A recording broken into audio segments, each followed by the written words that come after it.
is not Akon versus Koinu. Let's hop in.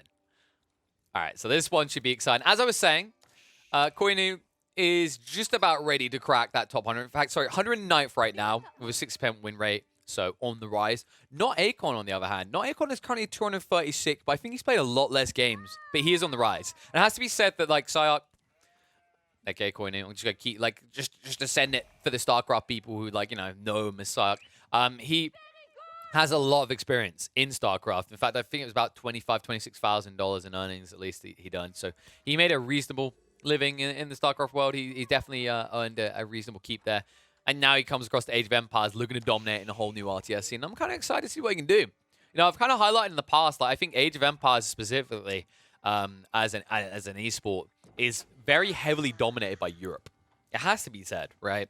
Like, if you actually think about it, off the top of your head, like, if you were to list, like, the top 10 players in X or Y, like a lot of the highest earners, a lot of the highest ranked players right now are Europe-based. I mean, just look at M4C that's going on right now. If it wasn't for Lenok and the Muslim, it would just be Europeans there. I mean, that's why, that's why I'm always excited to see people from other regions kind of making a rise. There's people like Xiamjik that come to mind. Then you've got, a few Chinese players, definitely keep an eye on them. Such a Neptune is definitely at the top of my list. And then, of course, you've got the Japanese side of things where you've got, so this chart from AoE 2. It was, at the time, like, the best AoE 2 player from Japan. And then you come across, you've got Psyark, you've got not Akon as well. I think it shows promise. It shows a future, and I want to see that as well, because there's nothing that's more painful than just watching, in esports, in a kind of existence of, like, any region can come across anywhere and maybe do something, right? Like, bringing together all these different nationalities, just looking and just seeing all the flags of the EU waving around at a LAN. So, fingers crossed, this is just the beginning of their rise. They're going to continue to crawl up into that top 100. But right now, they're going to have to crawl towards a victory over the bodies of each other here in high views. We are going to have Abbasids versus France. Now, this is an interesting one. Abbasids seemingly just increasing in popularity on high view. I'm seeing a lot more of them in the last few days, specifically on this map. France, on the other hand, has always kind of been a hit and miss for me. I've not been fully sold by France. Obviously, there's the very talented players. You can see the beasties. You can see the Marine Lords whip it out on this map. Like, sure, great. Like, they, you kind of put them on a level where they could probably do anything with anything in their pub games. But if I look at it from, like, a strategic layer, and I think about, like, France, I rank them maybe mid-pack, if not lower, in terms of strength on high view. And the reason is this. Yes, you can argue, like, the ease of raiding, right, a lot of open ground, and the way you can kind of sneak in with the Stealth Forest. But one of the biggest issues I find for France, especially in more aggressive matchups, is for a Civ reliant on gold, they very much can struggle to access it, because of how far away the gold veins are from your TC. Just look how far out this is. If someone came in and raided right now with just horsemen, they wouldn't be under fire from a TC. On the other side, it's the same, right? It's so far away, you can raid them and not be harassed by a TC. So this is a big denying factor. It's why, especially, I think England is fantastic against France on this map, because you can move in and you can assassinate their ability to gather gold before they can, like, scale up a knight army. That doesn't equal the end of the world, though. And I think this leads into the point about why people still see France as formidable on high view. And it's that you can actually instead just go hard into Horsemen.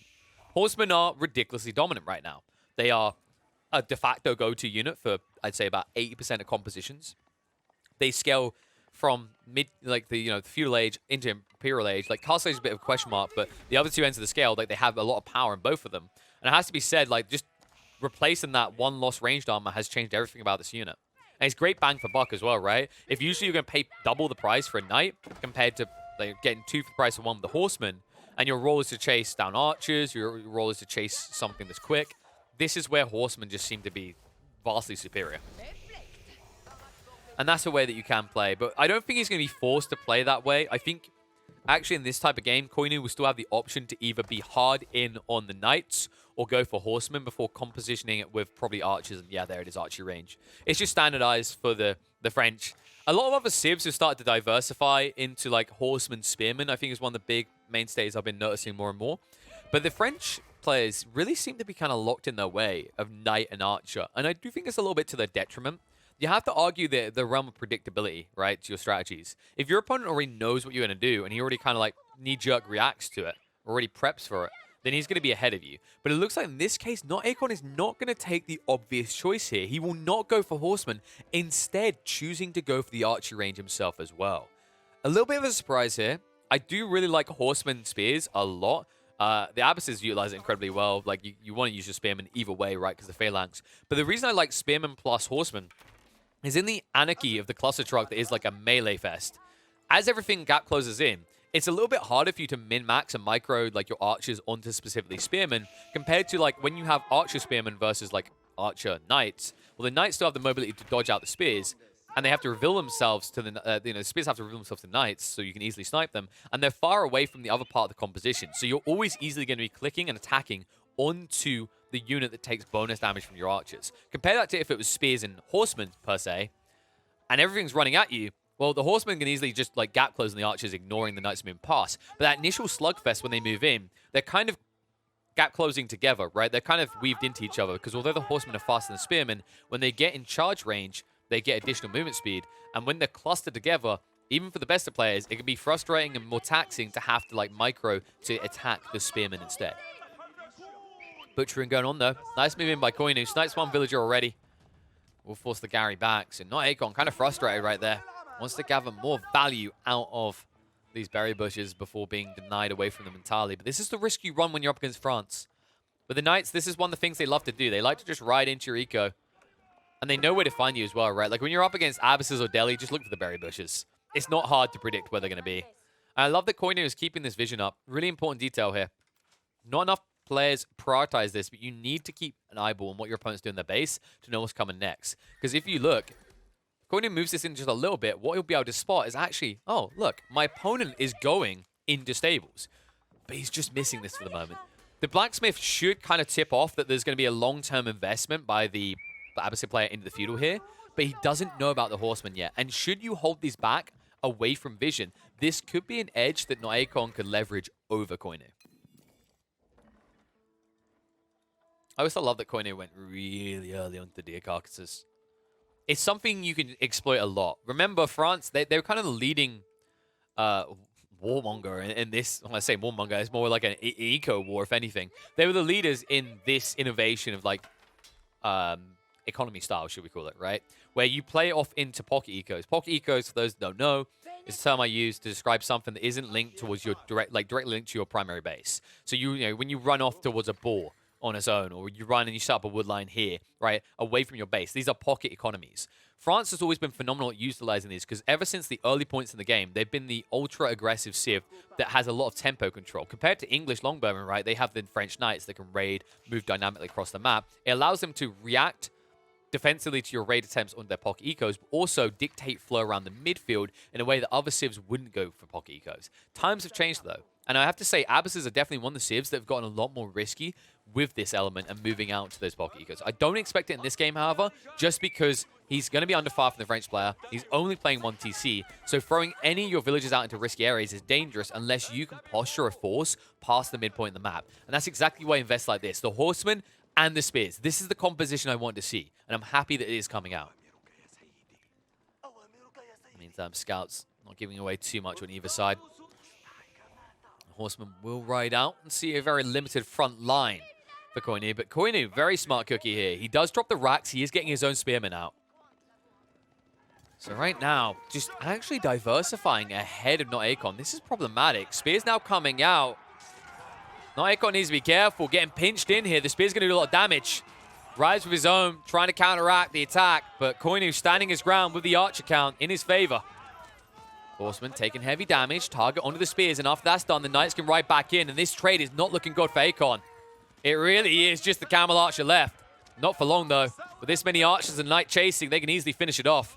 In fact, one more strike might just do it. Remember, the horseman gets bonus damage, ironically, against the unit that's trying to counter it with the camel on ease. That will spell the end of the camel, the archer, and everything else. Only the horseman able to peel away for not Akon.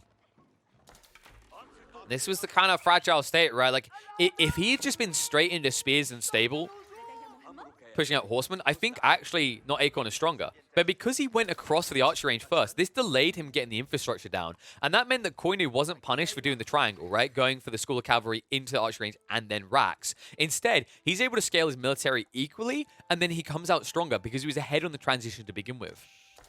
And this means that now, once again, he'll posture outside of Not Akon's base, and Not Akon is economically falling behind. He's now going onto the stone quite late here, in a position where your opponent might be able to pressure in and deny your ability to start eco-booming up. And the reason he's behind is, remember, folks, French produce quicker. They've already got more villagers out in the field, courtesy of producing them every 18, 17 seconds, in fact. And then on top of that, the eco benefits, the fact that there's a 30% discount for any of these tech ups means he's going to have a more efficient economy at all stages until you get that second TC online. Chase in. Horseman trying to move in. Spearman somewhat countering them out.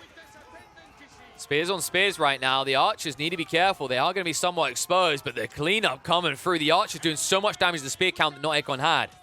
Horseman will chase forward onto that archer battalion.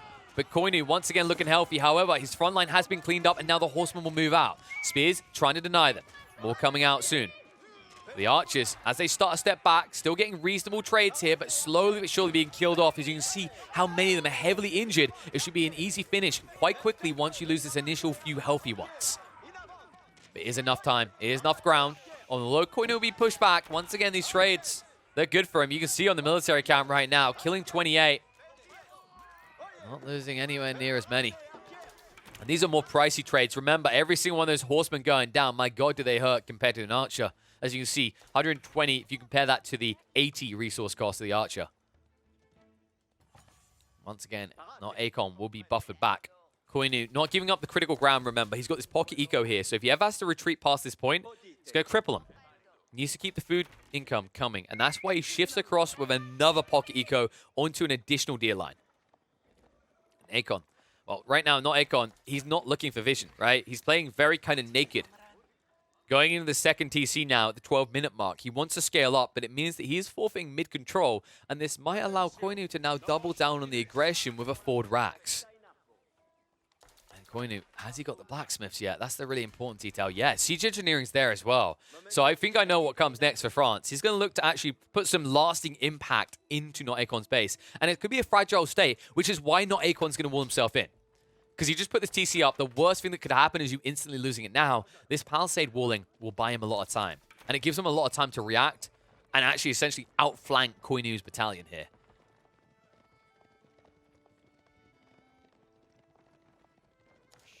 That's why we'll see Not Akon starting to wrap around. Has to understand that his opponent, he must be going for these pocket ecos, right? He's playing against France. It makes sense.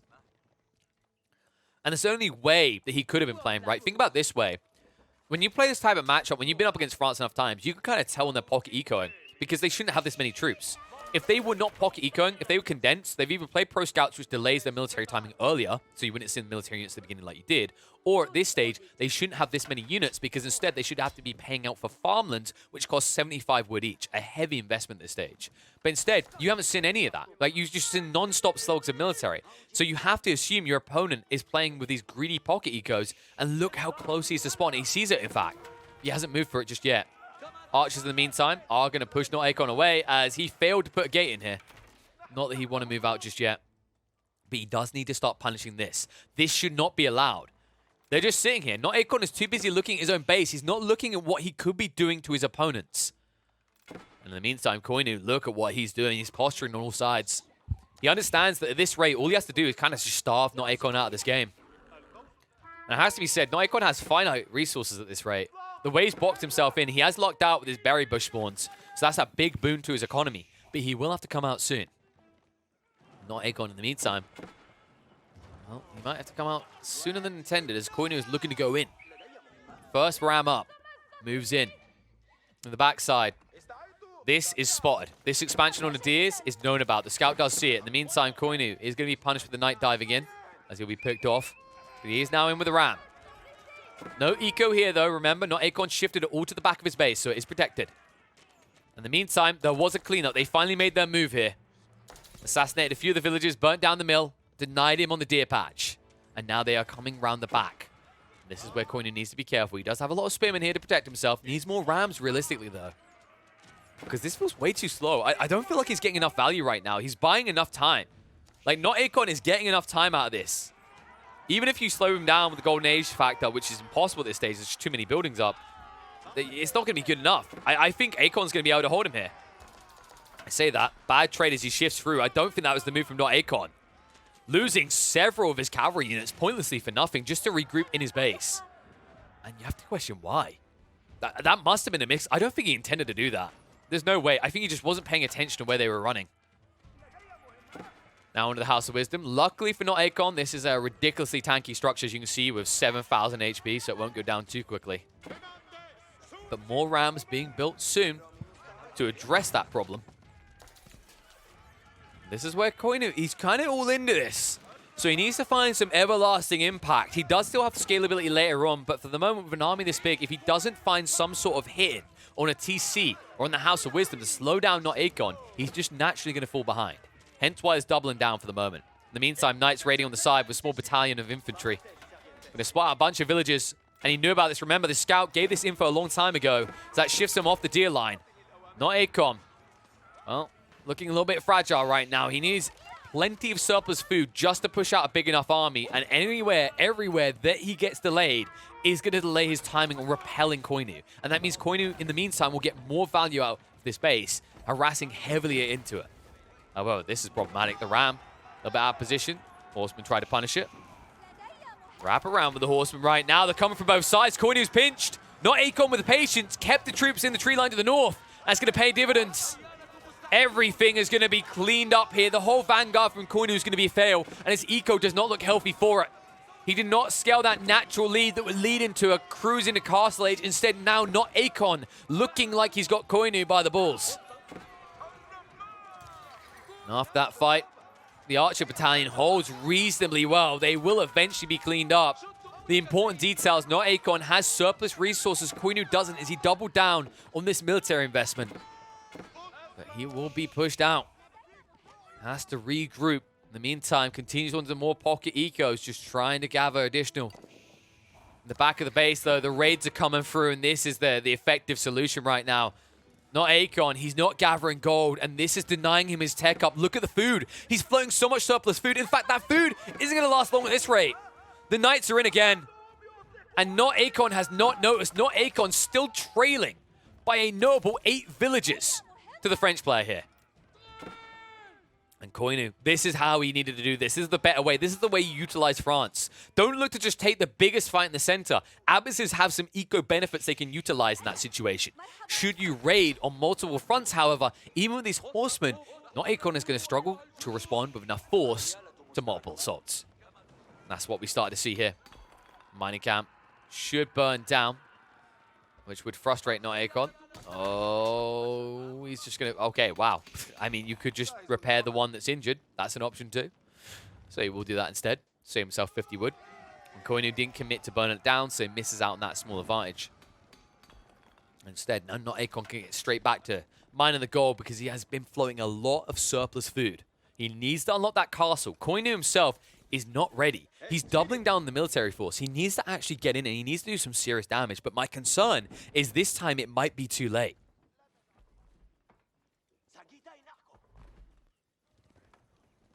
I'm thinking about like what Koinu could have done different here. I feel like... I think he jumped the gun on going in.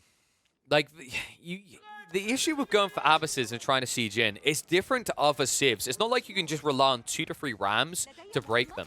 The House of Wisdom is so ridiculously tanky, and it buys so much time that delay of you being able to breach it really shuts down the kind of tempo feel to like a siege in. I think instead there need to be a harder reliance on Knights wrapping around into these eco lines. I feel like Not Akon got away with way too much of this in the back of his base, and now he's past the hardships up against France. Instead, Not Akon now has the ability to naturally just tap up, and there it is.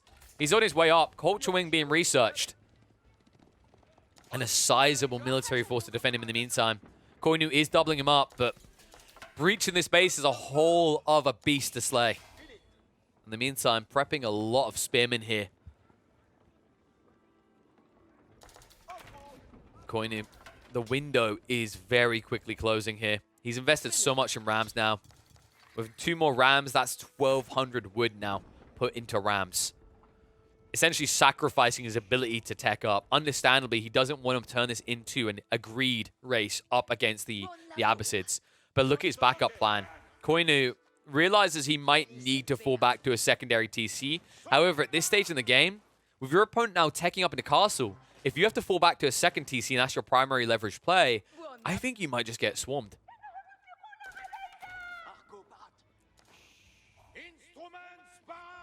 So Rams break down some walls. They seem to be AFK. They're just not moving in. And I feel like not Akon is getting a lot of free room. I mean, Koinu might rush to enter as soon as the tech up completes, but that might be too late. I don't think you breach this base quick enough at the beginning of Castle Age to kill it. And instead, I think not Akon gets the tech ups and pushes you away. And that's scary. I mean, honestly, Abyss's, the eco lead is starting to come out now, right? Not Akon up at 70, Koinu 72. And that's only because the raids on the villages have kept him in the lead for so long in conjunction with being France. But now we'll look to keep that lead. TC being built, and look at the time on this. Koinu, 22 villagers working on the guild hall. This could be big. Koinu, this synchronized time in this power spike, right? The complementary element of double power spike is going to drain his economy dry, but his military force is big enough that he might be able to leverage this. And not Akon might not realize how dire his circumstances. He needs to go soon. But Knights once again in around the back. And they can peel off. They'll move away from the Spear and Horseman battalion because the wall-in was too late. Not Akon never padded himself on the south side. And it means Koinu can continue to extract value here. In fact, he's wrapping around straight away, back in on the villages where he can. And look at this move to the north. Not Akon dodges death there, shifts away from the depleted berries just in time. But this secondary TC with the Rams on it, with the Spears as well, it's going to burn down. Techs are coming out, and that advantage that not Akon had is instantly gone. And Koinu now leading by 6 villages. An increase will be notable in the coming minutes as well. Remember, 16 seconds to produce a villager for the French. Being up in Castle Age and now having a TC advantage as well. Not Akon, he's up against the ropes. And this really does feel like he got locked up and Koinu wouldn't let him out. I couldn't resist it. I'm sorry. Put the cuffs on me. Take me away. Because right now, Koinu will not let him out. Mangonels may be his last hope. But not Akon. Seemingly no way out of this right now. One Mago is not going to convert this game in his favor. And he's really starting to feel the pressure. Now even the Bitey infantry joining in on the party. Still some Knights in the south side, so not Akon always has to be paranoid and react to that. And that means he's fully forfeiting the north side. Admittedly, he drained most of the resources out, but look at the move now out from Koinu. He's going to limit the options available to not Akon.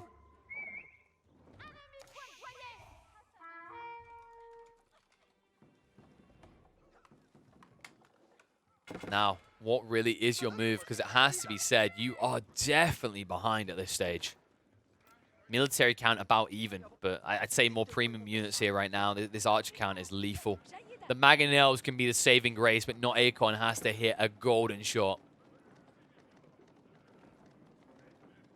Not Akon wanting to make war right now. I'm sorry, I can't. That's the second pun in like this is just so many minutes. Why did he have to call himself not Akon? As if there was ever any doubts. Well, keep now being dropped by Koinu. Gets that forward staging point. A foothold just outside not Akon's base.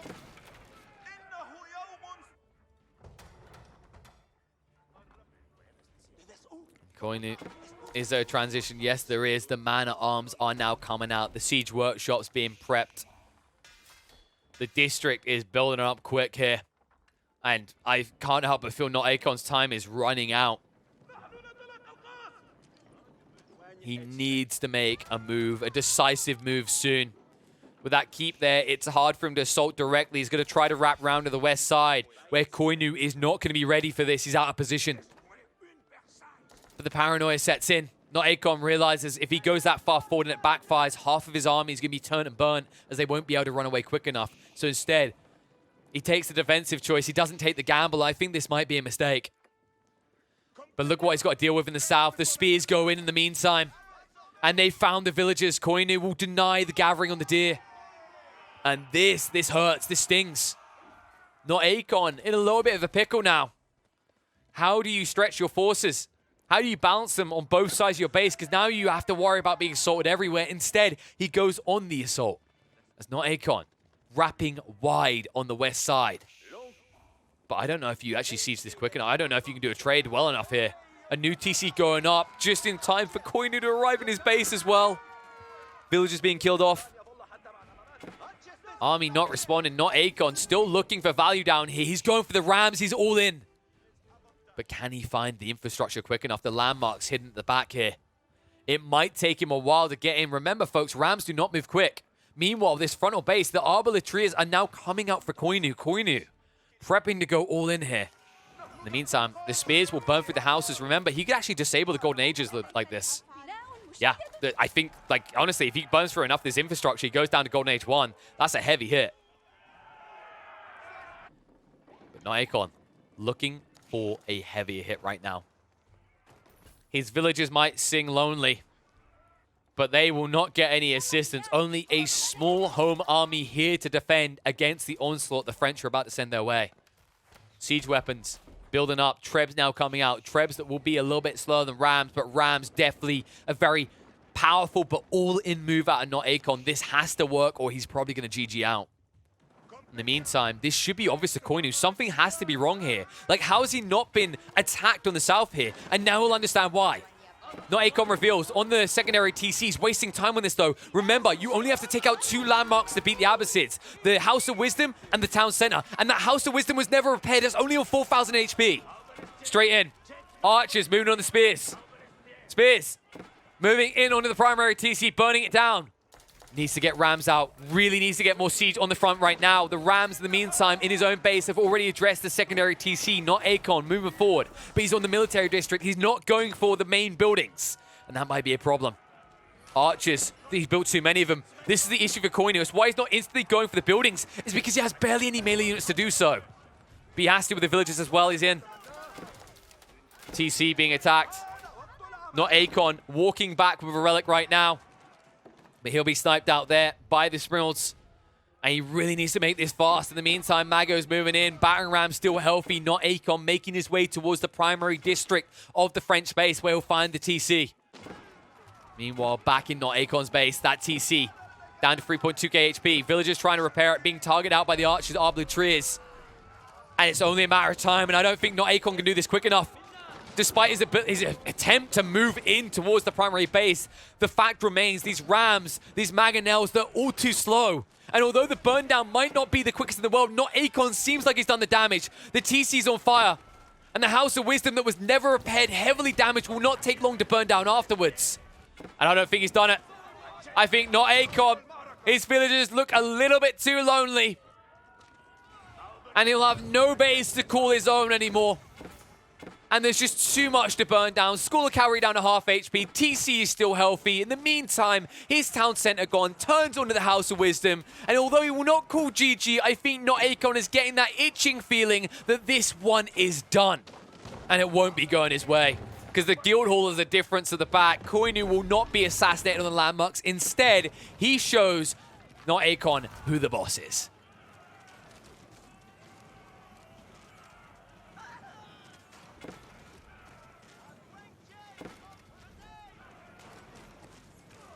Koinu, credit where credit is due in this game. From start to finish, he smacked that all on the floor. It felt like Not Akon could not find any reprieve. From the early radiance, the early pressure staging outside his base, the ram rushes into the boxing and the follow-through.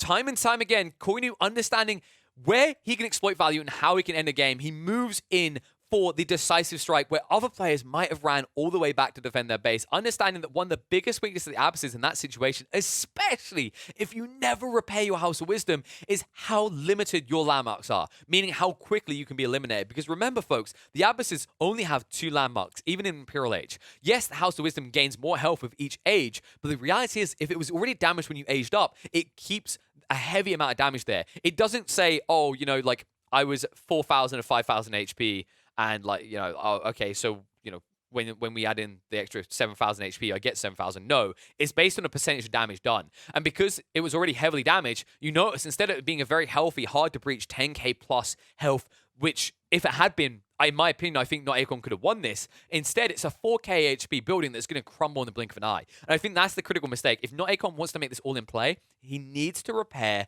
all of his buildings. He needs to be prepped for what's coming. Notice he prioritized his repairs on the TC eventually, but he never gave the same treatment to House of Wisdom despite the room he had, despite the fact that he wasn't investing in more siege weapons on the front, so he didn't need surplus economy. This was very much an all-in. This is very much an understanding from both players the game was going to end in the next 2 to 3 minutes. But his misunderstanding of the state of his buildings, not identifying how heavily injured it was, cost him this game.